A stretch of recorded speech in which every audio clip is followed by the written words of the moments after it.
Okay, and I'm gonna have her come for a few minutes and talk about this vaccine and talk about why we ought to get it. And she's a medical professional. I'll let her tell you about what her credentials are and qualifications are.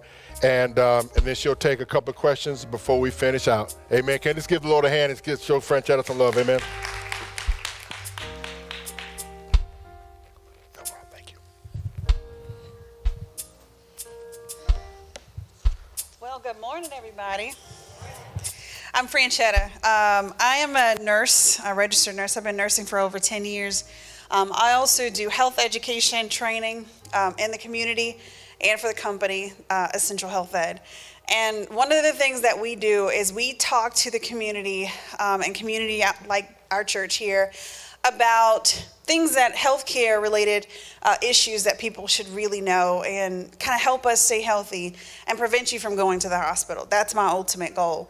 So when Pastor asked me to talk a little bit about the vaccine, I was really excited because, you know, there's so many reasons why we as African Americans, as a population in general, would be skeptical about the vaccine, and you have every right to be.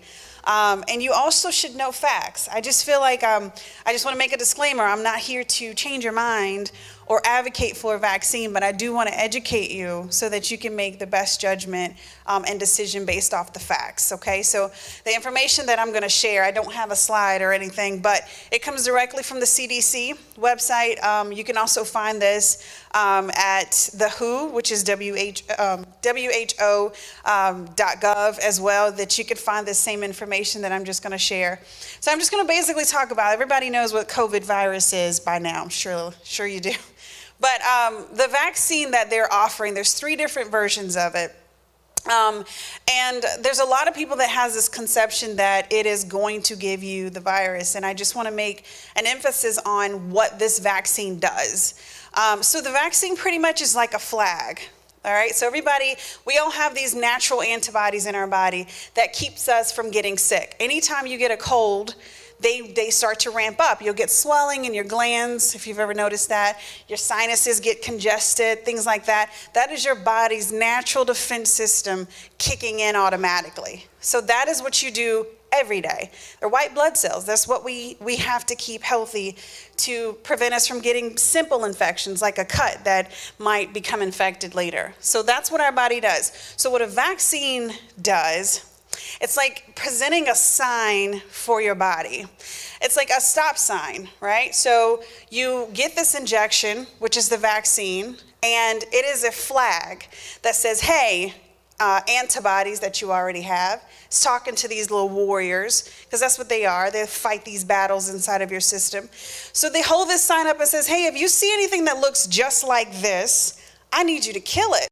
Right? So this vaccine you just got injected with says, hey, if you see anything that looks like this, I need you to kill it. I need you to destroy it because this is what we're fighting.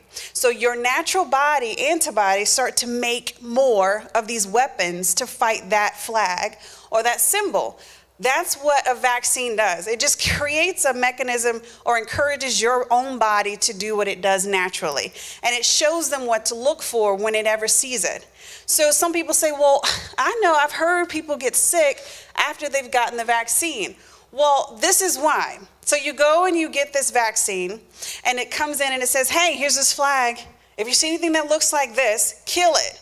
Well, your natural body says, well, hey, there's something over here that's been sleeping. It's not awake. It's not doing anything, but it looks just like that flag you just showed me. So now your body starts to make these antibodies and wakes up that thing that's sleeping, which is that virus that you was exposed to. Say, for example, you were in contact with someone who is positive and didn't know it, and you may have been exposed to the vaccine, or exposed to the virus, but didn't get sick. Well, that's exactly what that situation would be like. So you didn't necessarily get sick because you got the vaccine, but you got sick because your body started to do what it's supposed to do, which is create this protection inside of your system to fight off that virus. Now, a lot of people say, well, what's the point of me getting it if I'm going to get sick anyway? Well, it helps you from being sick as long, right? So here's a fact that you need to understand. It doesn't prevent you from COVID. It doesn't. And it doesn't shield you from ever being exposed to it. But what it does is it lessens your time and your chances of being sick. So for example, we're high-risk population. African Americans are extremely high-risk population. And usually when we get sick, we get really, really sick. So instead of being sick for 14 days, like a typical person may be, and being very ill because of it, you would lessen that virus strand and you would be sick for 7 days or less. That's how this virus and vaccine works together. So there's still a lot of things that's developing. Science is forever changing. Science will never, ever, ever stop growing. So yes, you will continuously learn more about it as our time goes because we don't know everything yet. COVID's new, so is the vaccine. But I do want you to understand that all vaccines work this way. This isn't a new study. It's kind of always been that way. If anybody has ever had the flu vaccine, that's why you get it every year, is because it changes. The mechanism of the virus changes. So we have to tweak a little bit of the vaccine to make it work a little stronger for that new strand. So that's one reason why we have to continuously get it, and we have to continuously learn about it. And don't be afraid to ask questions, because a lot of times if we don't ask questions, we'll never know why they choose to ask and send us certain things.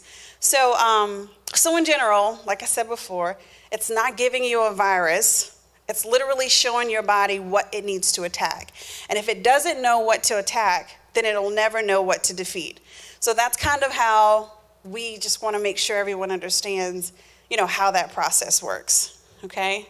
So that's all I really wanted to share. Oh, I do want to mention this too, just some signs and symptoms, some typical signs and symptoms that you may have after a vaccine. You might get arm tingling, soreness, especially if you've had an injection ever before in your life. You'll be sore in that area. Sometimes the glands underneath that arm might swell up, but that's because it's doing its job. It's creating those antibodies, that defense mechanism to fight it off. You might get a little fever. You might get a little chill. It will go away, but that's your body's waking up system. It's saying, hey, let me go ahead and start working. And so all of those things are causing your body to react to it. But that's normal and that's natural. That's a natural sign from a vaccine. So some of those things are typical to be expected after having some type of injection like that. Okay? All right. Did you guys have any questions or anything? Yes.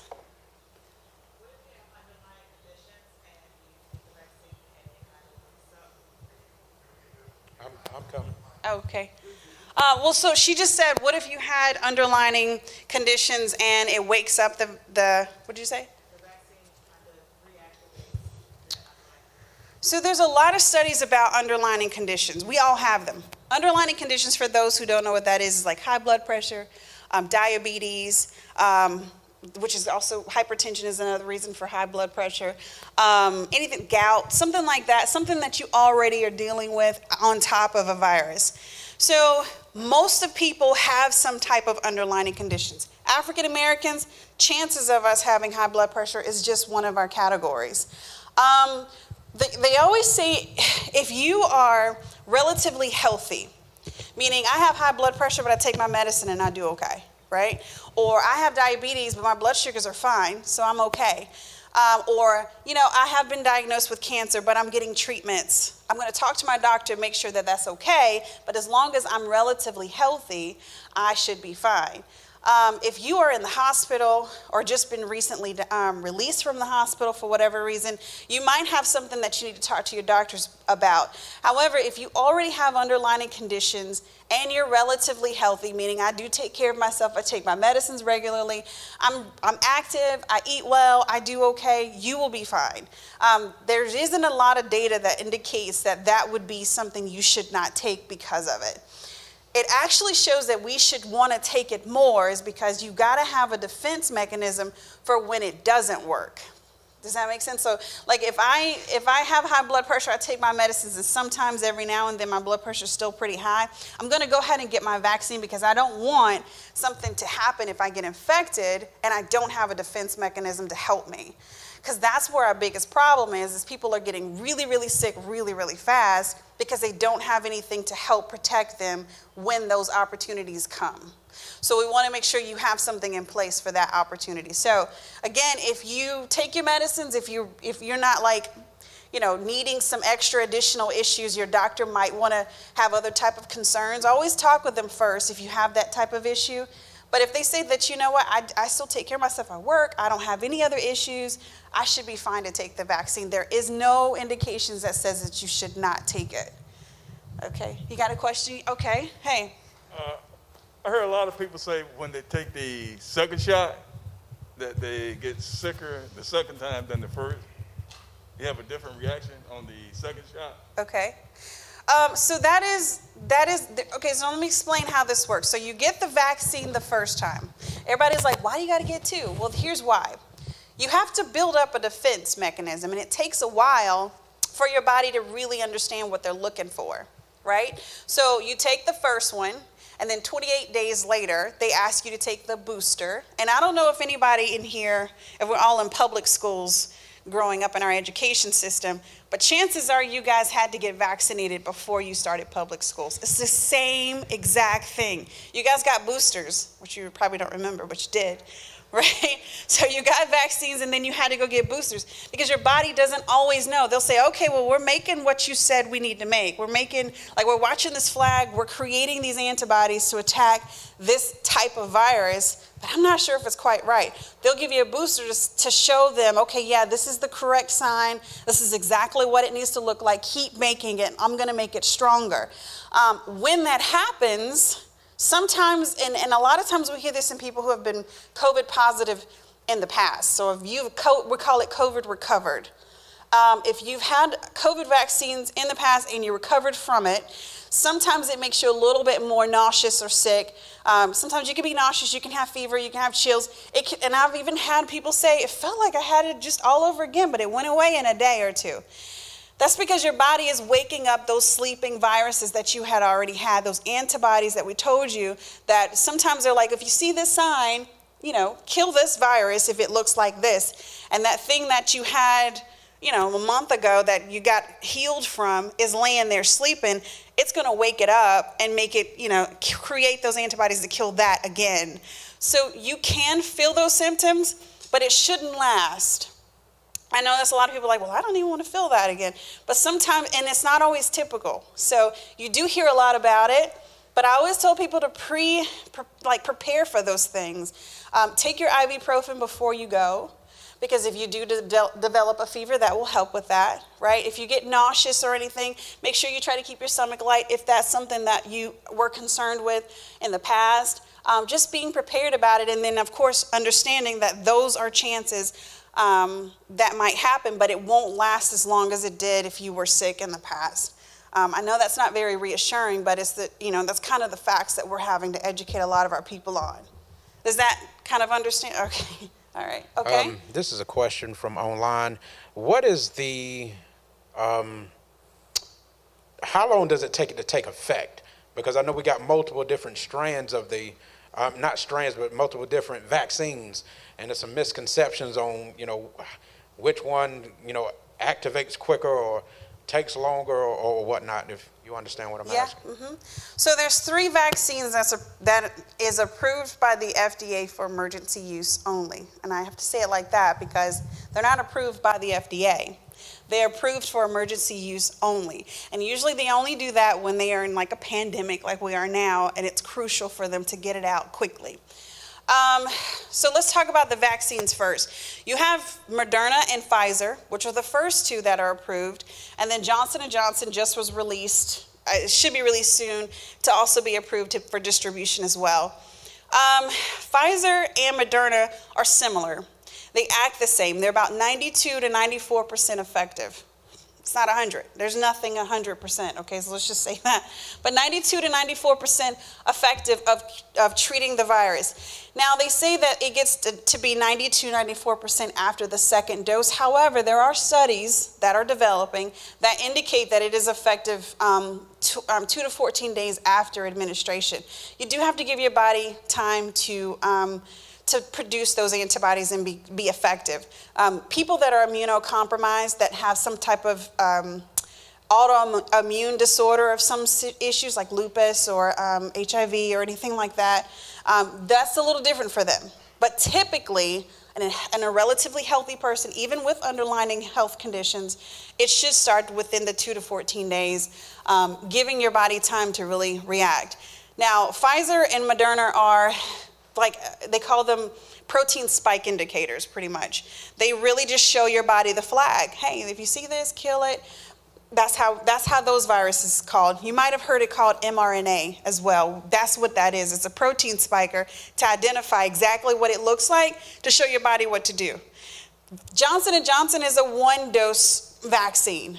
And the reason why is because it shows a mimicked version, not the virus, but a mimicked version of the virus. So it says, hey, if you see me, kill me, versus if you see a flag, kill that. Does that make sense? So it actually shows them a copy of the vector, which is virus. It shows them a copy of the vector to show them exactly what it is. That one's one dose and the other one's two.